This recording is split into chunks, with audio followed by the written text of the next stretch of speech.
नमस्कार बच्चों, कैसे हैं? आशा करते हैं बहुत अच्छे होंगे और मन लगा के पढ़ाई कर रहे होंगे। तो चलिए, जैसा कि आपको पता ही है कि हम मैथ की क्लास को कंटिन्यू करते हैं और मैथ में जो हमारा सेक्शन है वो त्रिकोणमिति सेक्शन है। और त्रिकोणमिति सेक्शन में हमारी कंसेप्ट की क्लासेज, 2 कंसेप्ट की क्लासेज हो गई थी और लगभग एक्सरसाइज की भी क्लासेज हो गई थी, कुछ एक्सरसाइज की क्लासेज। लेकिन आज भी एक्सरसाइज की ही क्लासेज होगी और एक्सरसाइज हमारा होगा 8.1 और इस 8.1 में जो हम क्वेश्चन नंबर करेंगे वो क्वेश्चन नंबर हम 6 से करेंगे और धुआंधार तरीका से हम सारे क्वेश्चन को डील करेंगे। बस आप मन लगा के पढ़ते रहिए और मन लगा के समझने का कोशिश कीजिए। जो भी बात हम बोलते हैं उसको गौर से सुनने का कोशिश कीजिए। हम बार बार बच्चों को कहते हैं कि अगर आप किन्हीं भी टीचरों का क्लास गौर से केवल सुन लेते हैं ना, तो सुनने से ही बहुत सारा कंसेप्ट क्लियर हो जाता है, डाउट नाम मात्र के बच जाता है। और खास करके हमारी क्लास को अगर आप अच्छे से कंटिन्यू कर लेते हैं, अच्छे से सुन लेते हैं और अच्छे से देख लेते हैं, तो फिर डाउट नाम मात्र का भी नहीं रहेगा। तो जैसे का कह दें आपको कि जैसा कि आपके सामने क्वेश्चन दिख रहा होगा कि यदि कोण ए और कोण बी न्यून कोण हो, तो जहां cos a equal to cos b, तो दिखाइए कि एंगल ए भी बराबर होगा किसके? एंगल बी के।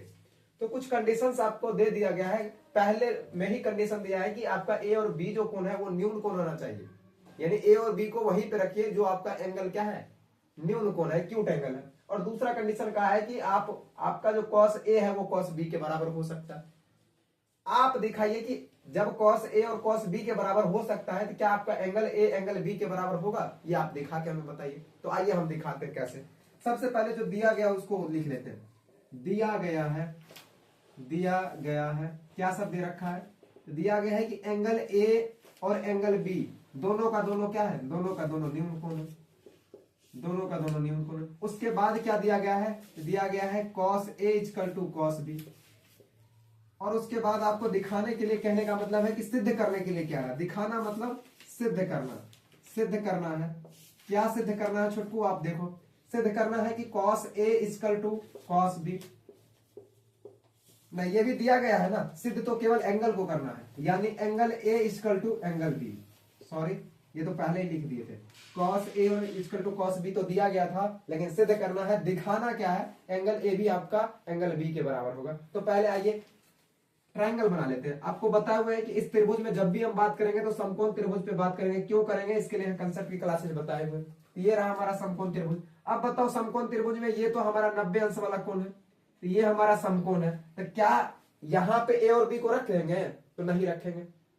तो ए और बी को वहां रखिए जो न्यून कोण है, यानी 90 से छोटा है। तो 90 से छोटा कोण तो यहां 2 बनता है, यानी ए और बी को मन करे तो आप ए को यहां रख लीजिए, बी को यहां रखिए, या फिर ए को यहां रखिए, बी को यहां रखिए। लेकिन इन्हीं 2 एंगल पे ए बी को आप रख सकते हैं, यहां पे नहीं रख सकते। क्यों? क्योंकि ये जो है समकोण है, 90 अंश का कोण है। तो जो बच गया ए बी हो गया, तो बचा सी को यहां रखिए। किसको रखिए? सी को यहां रखिए। अब चलिए जो दिया गया था उससे चलते हैं।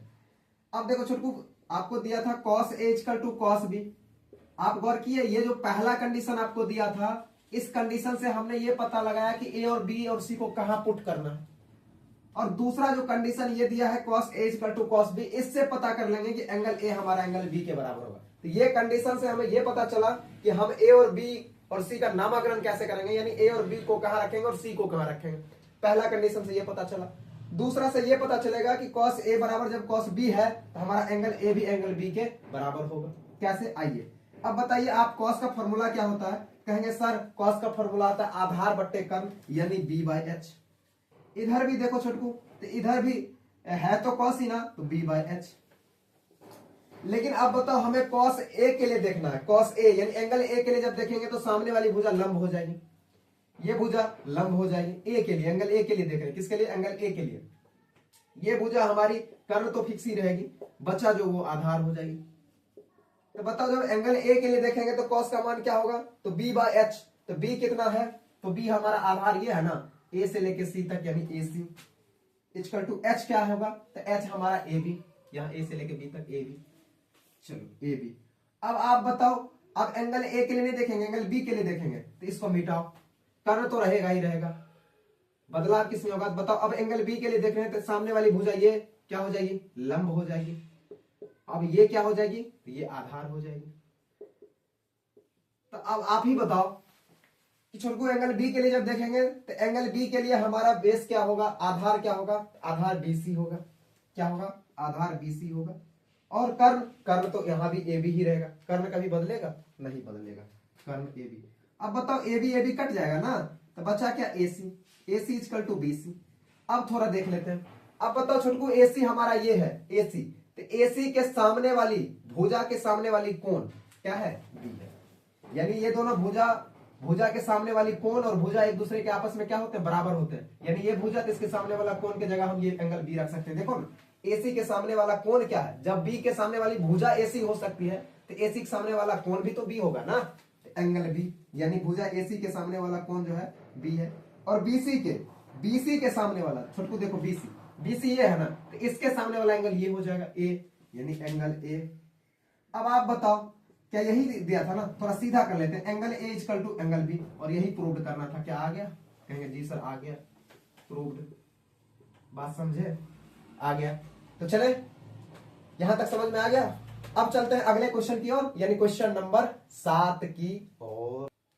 तो चलिए अब क्वेश्चन नंबर आगे की ओर चलते हैं, और क्वेश्चन नंबर हमारा है 7, यानी 7वें क्वेश्चन की तरफ चलेंगे। तो आप देख रहे हैं क्वेश्चन आपके सामने है, यदि cot थीटा इक्वल टू 7/8, बस यही आपको दिया इस क्वेश्चन में, मात्र यही दिया, केवल इस क्वेश्चन में दिया है कि cot थीटा जो आपका है वो 7/8 है।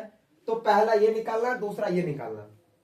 तो पहले जो दिया है छोटकू, पहले देखो क्या दिया है, तो दिया गया है ये cot थीटा इक्वल टू 7/8। अब बताओ, अगर cot थीटा का हम यहाँ फॉर्मूला यूज कर ले तो हमें दो भुजा पता चल जाएगी ना। तो cot थीटा का फॉर्मूला क्या होता है, अब ऐसे कर लो, tan लंब बटा आधार, तो cos आधार बटा लंब, यानी ऊपर वाला आधार और नीचे वाला लंब। अब बताओ, क्या इसमें से आधार तो हमें पता चल गया, जो दिया गया था, जो त्रिकोणमितीय अनुपात दिया था उसे हमें आधार यानी बी पता चल गया 7 है। कहे तो लंब कहे तो पी पता चल गया कितना है, 8 है।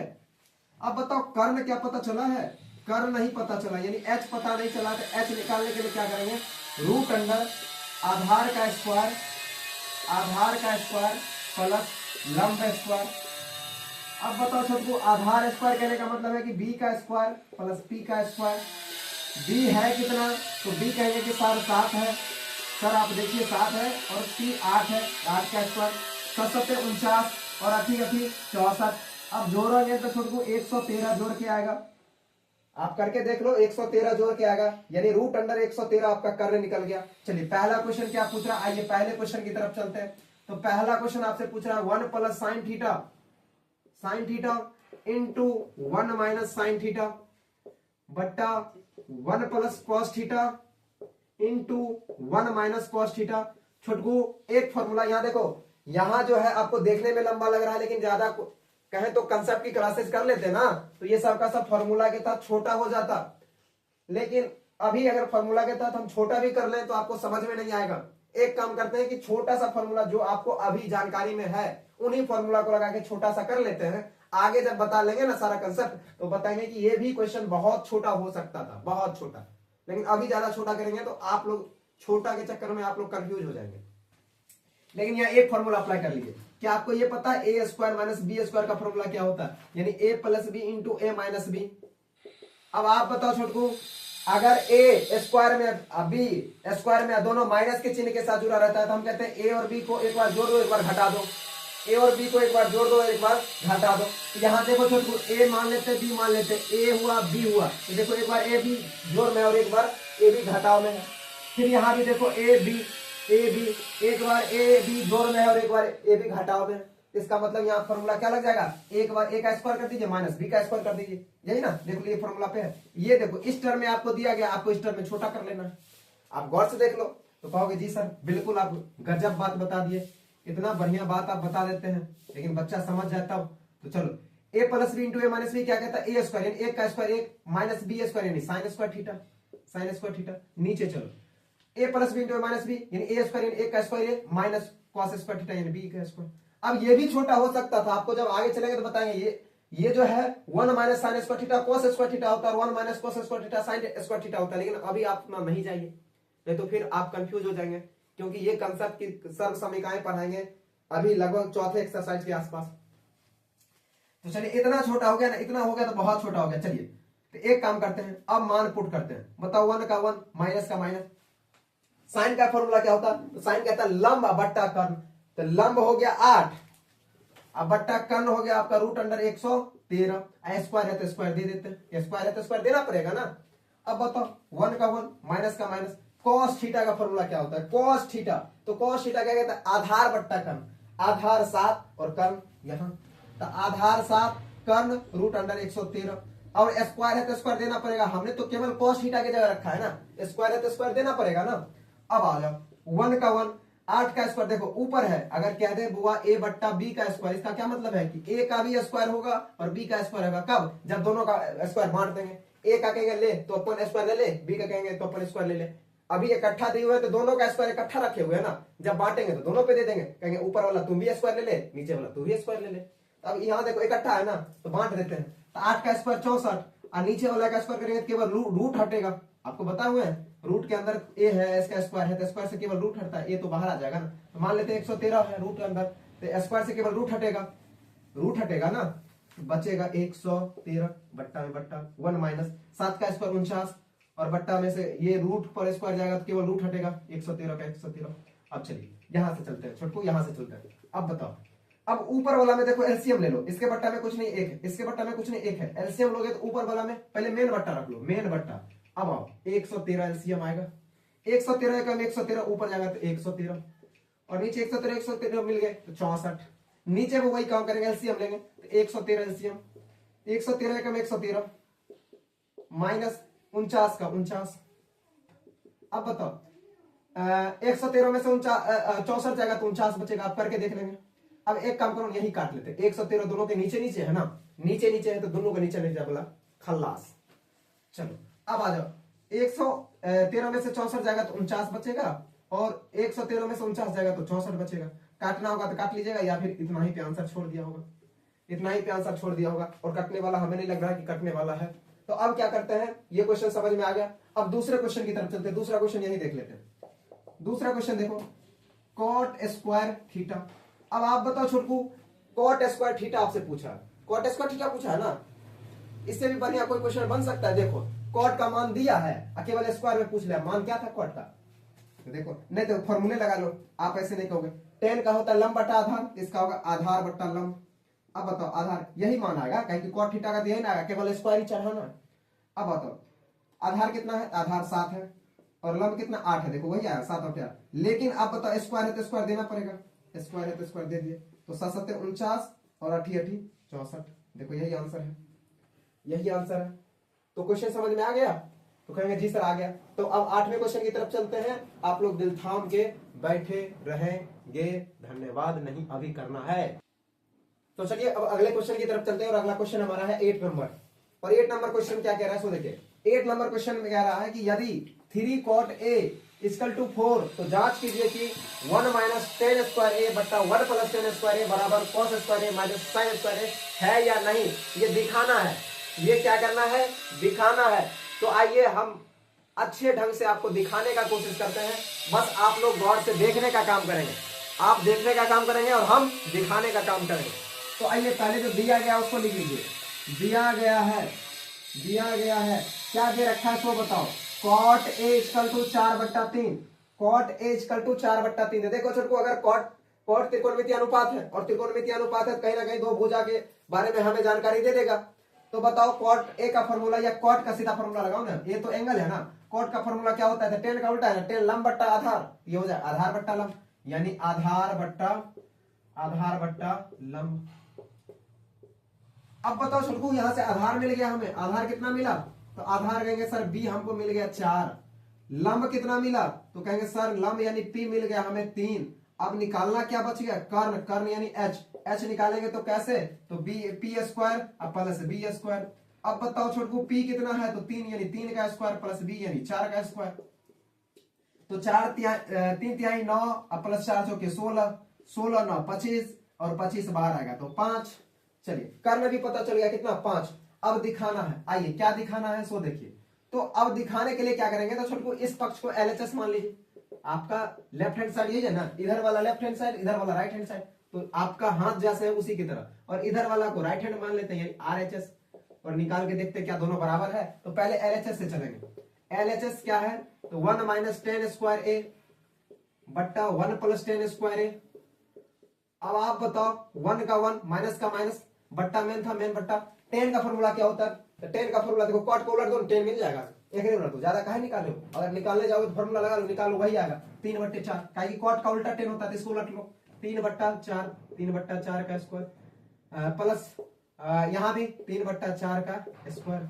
अब बताओ 1 का 1 3 का स्क्वायर 9 4 का स्क्वायर 16 मेन बट्टा तो मेन बट्टा 1 का 1 प्लस का प्लस 3 का स्क्वायर 9 और 4 का स्क्वायर 16। देखो बट्टा में कुछ नहीं एक है, बट्टा में कुछ नहीं एक है। अब बताओ मेन बट्टा का मेन बट्टा ऊपर वाला कैल्सियम ऊपर 16 आ जाएगा, 16 एकम 16 माइनस 9, नीचे वाला का भी एलसीएम 16 आएगा, तो 16 एकम 16 अब प्लस 9, 16 16 काट तो दोनों के नीचे में है। तो अब बताओ छुटकू कितना आएगा, 16 में से 9 जाएगा 7 बचेगा और 16 9 ये 25 हो जाएगा। तो LHS आपका कितना है 25। अब चलो RHS की तरफ चलते हैं। RHS आप लोग सीरियल से नोट करेंगे। RHS है क्या आपके पास, तो है आपके पास cos स्क्वायर ए माइनस साइन स्क्वायर ए। अब बताओ cos का फॉर्मूला क्या होता है, cos का फॉर्मूला होता है आधार बट्टे कर्ण, तो आधार 4 और कर्ण 5 यानी 4/5 का स्क्वायर माइनस साइन क्या होता है, तो लंब और कर्ण का, तो लंब 3 और कर्ण 5 3/5 स्क्वायर है तो स्क्वायर देना पड़ेगा। 4 चौके 16 यानी 4 का स्क्वायर 16 5 का स्क्वायर 25 माइनस 3 का स्क्वायर कितना होगा, तो 3 का स्क्वायर कितना 9 और 5 का स्क्वायर 25। अब बताओ 9 में सॉरी एलसीएम ले लो 25 का 25 दोनों में एलसीएम 25 ही आएगा। अब बताओ 25 से कम 25 तो 16 का 16 माइनस 25 से कम 25 तो 9 का 9 बीच में माइनस तो माइनस 16 में से 9 जाएगा तो कितना बचेगा 7 बचेगा बट्टा 25 का 25। अब बताओ क्या LHS RHS के बराबर है, तो देखो यहां से देखो यानी लिख देंगे लास्ट में LHS equal to RHS RHS यानी है या नहीं, तो कहेंगे है बराबर है पक्का बराबर है, यानी LHS equal to RHS proved. बात समझे, चलिए बात समझ गए होंगे आशा करते हैं। तो अब अगले क्वेश्चन की तरफ चलते हैं और हमारा क्वेश्चन नंबर होगा 9। अगले क्वेश्चन नंबर 9। तो चलिए अब क्वेश्चन नंबर 9 की तरफ चलते हैं और क्वेश्चन नंबर 9 क्या कह रहा है सो देखेंगे। कह रहा है किसी त्रिभुज ABC में जिसका कोण भी समकोण है, तो पहले एक त्रिभुज बनाइए, जैसे ये समकोण त्रिभुज, हमेशा समकोण त्रिभुज ही लेंगे, क्यों, क्योंकि इसका भी रीजन बताए हुए। अब बताओ इसमें कह रहा है कि समकोण वाला जो है वो एंगल B है, तो बचा A, तो A और C को इधर रख लीजिए, जहां मन करे वहां रख लीजिए। अब बताइए कह रहा है और दिया उसके बाद भी क्या दिया है, तो दिया गया है ये तो हमें त्रिभुज बनाने के लिए कहा कि किसी त्रिभुज ABC में जिसका कोण B समकोण है, यहां तक ट्रायंगल ड्रॉ कर लिए।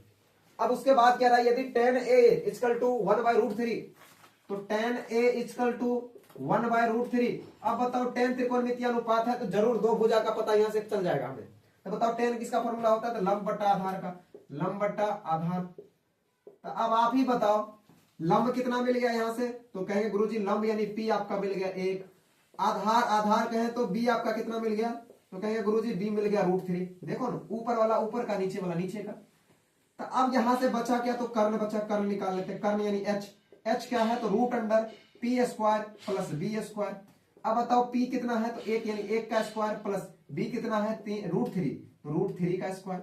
अब बताओ 1 का स्क्वायर 1 ही होता है और √3 का स्क्वायर करेंगे तो केवल रूट हटेगा 3 का 3, तो 1 और 3 4 हो जाएगा और 4 से बाहर आएगा तो 2। चलिए तो हमें पता चल गया, तो तीनों भुजा पता चल गया, लंब पता चल गया, आधार पता चल गया और कर्ण भी पता चल ही गया। लंब 1, आधार √3 और कर्ण 2। अब पहला क्या कह रहा है सो देखेंगे। पहला कह रहा है कि sine A into cos C, पहला क्वेश्चन कह रहा है sine A into cos C plus cos A into sine C।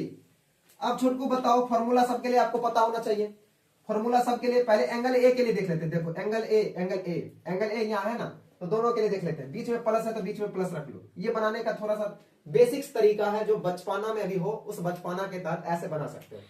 बताओ एंगल A के लिए देखेंगे, तो एंगल A के लिए एंगल ये है ना, इसके सामने वाली भुजा ये क्या हो जाएगी, लंब हो जाएगी, बड़ी भुजा कर्ण रावे करेगी और ये हो जाएगी हमारी आधार।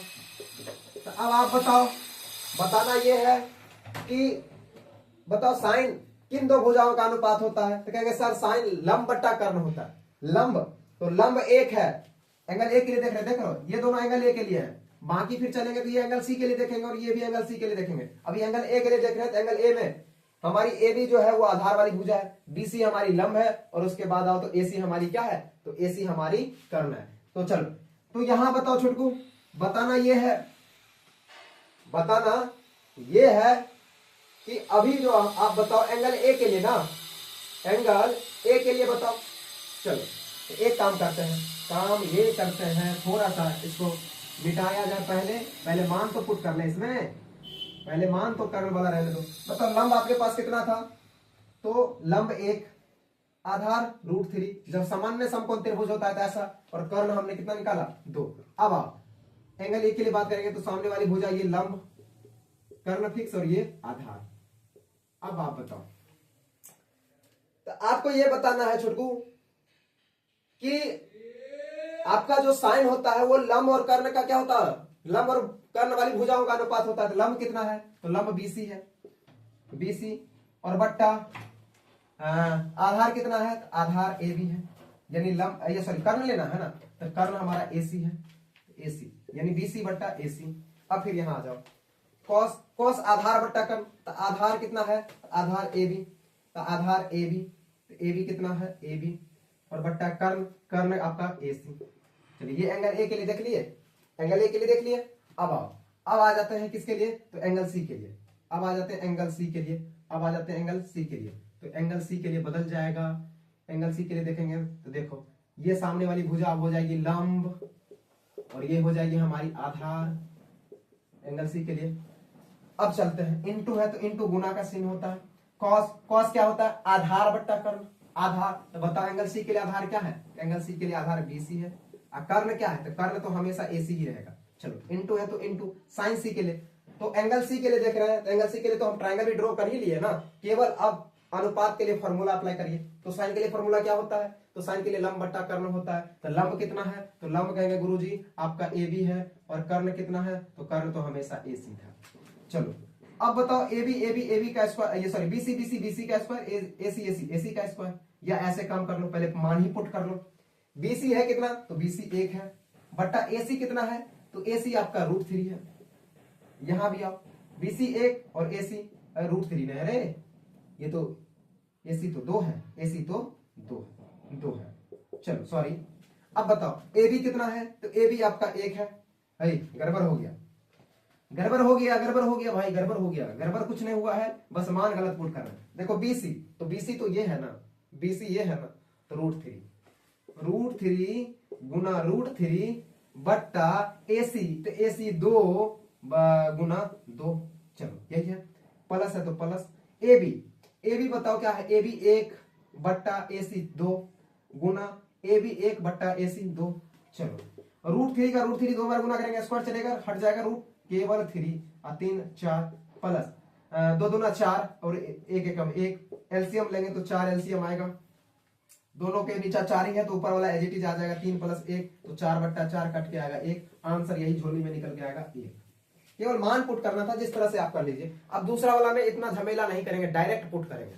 चलिए ये पहला था, अब दूसरा आते हैं। दूसरा क्या कहता है सो देखेंगे, दूसरा क्या कहता है सो देखेंगे। दूसरा कह रहा है कि cos A into cos C, cos A into cos C minus sin A into sin C। अब आ जाओ, तो cos A एंगल A के लिए देख लो, या एंगल C के लिए अभी बनाए हुए ना, तो पहले एंगल C को ही देख लो। एंगल C के लिए तो दिखाए हुए है ना, एंगल C के लिए ये सामने वाली भुजा लंब, ये आधार और ये कर्ण। तो एंगल C के लिए पहले देख लेते हैं, उसके बाद चलेंगे। तो अब बताओ cos के लिए फॉर्मूला क्या होता है, आधार बट्टा कर्ण। तो आधार बट्टा कर्ण, तो आधार इसके लिए कितना था, आधार है √3 और बट्टा कर्ण तो 2 ही है। चलो अब एंगल C के लिए साइन, तो साइन लंब बट्टा कर्ण, साइन लंब बट्टा कर्ण, तो लंब कितना है, लंब 1 है और कर्ण 2 है। चलो अब एंगल A के लिए बात कर लेते हैं, ये तो दोनों बचा एंगल A के लिए ना, एंगल A के लिए बात करते हैं। चलो एंगल A के लिए जब बात करोगे तो ये था √3 और ये था कितना, ये 1, हाँ ये तो दिया गया है। चलो अब आप बताओ एंगल A के लिए, ये सामने वाली भुजा लंब और ये आधार, सामने वाली भुजा लंब और ये आधार, यानी ये इस बार लंब होगा। अब बताओ एंगल A के लिए तो ट्रायंगल भी ड्रॉ कर लिए।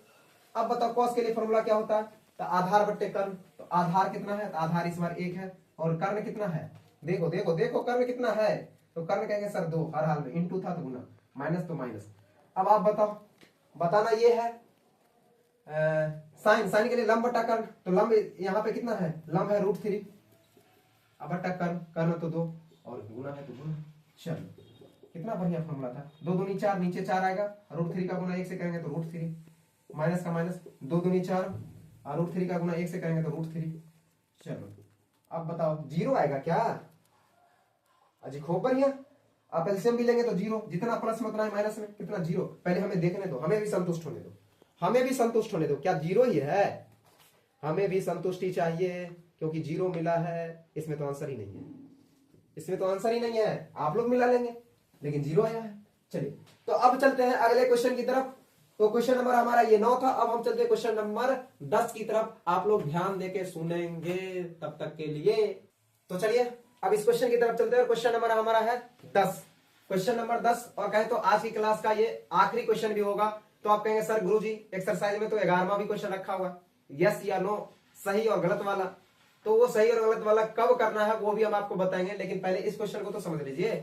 ये क्वेश्चन क्या कह रहा है, क्वेश्चन कह रहा है कोई त्रिभुज PQR है जिसका कोण Q जो है वो समकोण है। तो चले पहले बना लेते हैं, पहले ट्रायंगल बना लेते हैं। ये ट्रायंगल रहा, छोटा सा नहीं थोड़ा मोटा सा बनाते हैं, आओ मोटा सा। चलो इसमें ये एंगल समकोण है तो यहाँ Q फिक्स करो, क्योंकि हमें बकायदा बोल दिया था कि हमें Q क्या है, समकोण रखना है। तो बच्चा P, तो P यहाँ कर लो, R यहाँ कर लो, हो गया, PQR त्रिभुज बन गया ना। तो आप कहेंगे जी सर बन गया। अब देखो छोटकू, जो आपको दिया गया था पहले, दिया गया है त्रिभुज PQR में यानी एंगल Q जो है वो आपका 90 डिग्री है, चलो मान लिए। उसके बाद आओ छोटकू, तो ये ले लो, पहले ये ले लो, PQ कितना है, तो PQ 5 सेंटीमीटर। लेकिन ये वाली जो संबंध दी गई है ना, दो भुजा का योग दिया गया, अलग अलग नहीं दिया गया, अलग अलग नहीं दिया गया। हो सकता है ये 13 हो जाए, ये 12 हो जाए, हो सकता है ये 14 हो जाए, ये 11 हो जाए, हो सकता है ये 15 हो जाए, ये 10 हो जाए, लेकिन क्या फिक्स बोला है, केवल बोला है दोनों का योग कितना है, 25 है। तो हम पता करना पड़ेगा कि इंडिविजुअल दोनों का एक्चुअल में है मान कितना, दोनों का अलग अलग कितना मान है। तो कंडीशन क्या दिया था, तो PR plus QR equal to कितना 25 सेंटीमीटर। तो यहां से एक काम करो, किसी एक भुजा को निकाल लो आप, जैसे PR को निकाल लेते हैं, तो PR निकाल लोगे, तो PR अगर निकाल लेते हो तो बताओ इधर क्या बचेगा, इधर बचेगा 25, ये QR उधर चल जाएगा माइनस QR। बात समझ में आया, PR को हमने अकेला कर लिया, QR उधर चल गया तो माइनस में, बाकी कुछ नहीं किया। तो बताओ दो भुजा पता चल गया ना, PQ और PR पता चल गया, भले संबंध में ही पता चला लेकिन पता चला ना। अब थोड़ा बात करते हैं, PQ और PR पता चल गया, यानी PQ हमारी ये भुजा जो 5 सेंटीमीटर है। उसके बाद आओ PR वाली हमारी ये भुजा जो है कितना 25 माइनस QR। अब बताओ हमें निकालना क्या है, तो QR निकालना है। आओ QR निकालते हैं। QR भुजा निकालने चलोगे तो कैसे निकालोगे, तो एक काम करते हैं, इधर अंडर रूट लगाते ही नहीं है, स्क्वायर लगा लेते हैं, इधर अंडर रूट नहीं लगाएंगे। तो ये क्या होगा, तो QR भुजा निकालने चलोगे, QR तो PQ का स्क्वायर, QR निकालने चल रहे हैं ना, तो 12 में से PR का स्क्वायर माइनस किसका, PQ का स्क्वायर। अब बताओ QR है कितना, QR तो निकालना ही तो है, तो QR का स्क्वायर रहने दो। PR ये कितना दिया हुआ है, ये दिया हुआ है 25 माइनस QR का स्क्वायर, माइनस तो माइनस, अब PQ कितना दिया है 5, तो 5 रख लीजिए, 5 का स्क्वायर। अब आइए यहां से चलते हैं, अब बताओ QR का स्क्वायर, तो QR का स्क्वायर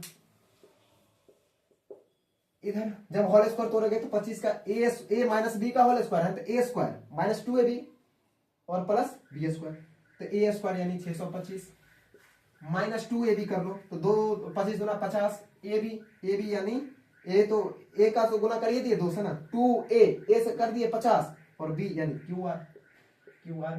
और उसके बाद आ जाओ, उसके बाद क्या होगा, तो प्लस QR का स्क्वायर, केवल a माइनस b का होल स्क्वायर तोड़ना, और माइनस का माइनस, 25 का 25 यानी 5 का स्क्वायर 25। अब आप बताओ, बताना ये है कि बताओ छोटकू, ये QR इधर चला जाएगा, पहले QR का स्क्वायर एक था ही, ये चलाएगा तो ये माइनस में QR का स्क्वायर। अब बताओ थोड़ा घटा ही लेते हैं, 625 में से 25 जाएगा तो 600 बचेगा, अब माइनस 50 QR। अब आप बताओ, इधर तो कट जाएगा यानी 0 हो जाएगा, बचेगा क्या 600 माइनस 50 QR। देखो इधर माइनस 50 QR, इधर ले आओ, इधर कुछ नहीं है तो इधर आ जाएगा 50 QR, अब प्लस में भी हो गया, बचा ये 600। अब बताओ QR अकेला करेंगे तो 600 तो पहले से था, 50 ये गुना में है, भाग में चला जाएगा, 0 से 0 कटा, 12 पंचे 60 कट गए, यानी 12 निकल के आया। अब आप बताओ, अगर ये 12 निकल गया, QR 12 निकल गया तो PR कितना मिल जाएगा? देखो PR यही था ना, PR का संबंध यहाँ था, यहाँ देखो PR इक्वल टू कितना था 25 माइनस QR। अब बताओ QR हमें पता चल गया, 25 का 25, QR निकला कितना है 12, यानी ये भुजा हमारा 5 था, ये निकल गया 12, QR घटा दोगे तो बताओ 12 चला जाएगा, कितना बचेगा 13, यानी ये भुजा हमारी क्या है 13। देखो तीनों भुजा पता चल गया, तीनों भुजा पता चल गया। अब निकाल देते हैं। अब क्या कह रहा है? कह रहा साइन P, तो साइन P, एंगल P के लिए देखो तीनों कह रहा है, sine P, cos P, tan P, ये एंगल P ही है, तो एंगल P को देखो, तो एंगल P के लिए ये हो जाएगी लंब, ये हो जाएगी लंब, और ये हो जाएगी आधार, और ये तो कर्ण फिक्स ही है। चलो, तो एंगल भी हमने पता कर लिया, P के लिए हमने त्रिभुज भी बना लिया, अब केवल फॉर्मूला लगाना है। तो साइन के लिए फॉर्मूला क्या था? लंब बट्टा कर्ण, लंब बट्टा कर्ण, यानी लंब बट्टा कर्ण। तो लंब कितना है आपके पास? तो कहेंगे सर लंब 12 है और कर्ण 13 है। अब आ जाओ, अब cos P कह रहा है, तो cos P के लिए चलते हैं। cos P के लिए फॉर्मूला क्या होता है? आधार बट्टा कर्ण, आधार बट्टा कर्ण।